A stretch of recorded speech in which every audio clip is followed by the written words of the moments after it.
Tātad šī kolbā ir mikroaļģe chlorella. Šo mikroaļģi mēs izmantojam saimniecībā jau 5 gadus. Viņas galvenā īpašība, kāpēc mēs viņu sākām izmantot, ir tā, ka viņa saražo ļoti daudz skābekli.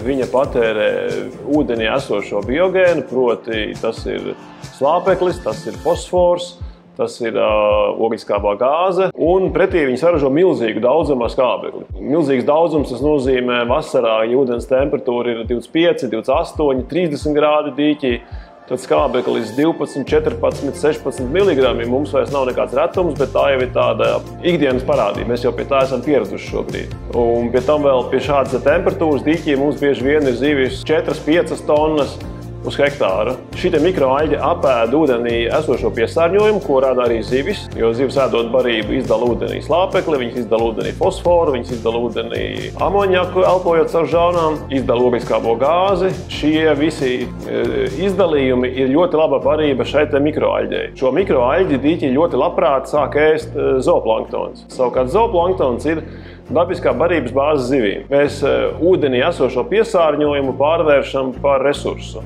Mikroaļģes sastāvā ir ļoti daudz proteīna, kāpēc arī zooplanktons ļoti labprāt ēd.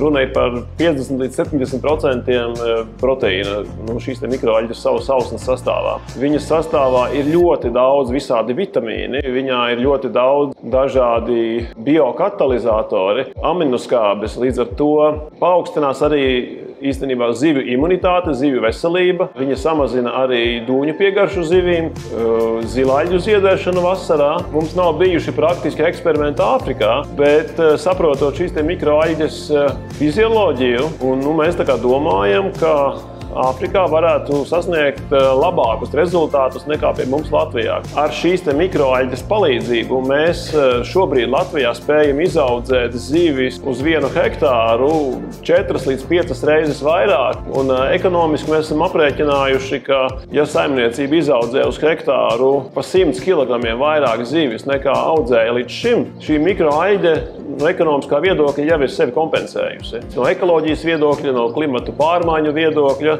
ir skaidrs, ka šī ūdenī būs daudz mazāk biogēns nekā, teiksim, klasiskajā zivju dīķī, kurā šī mikroaļģe netiek izmantota.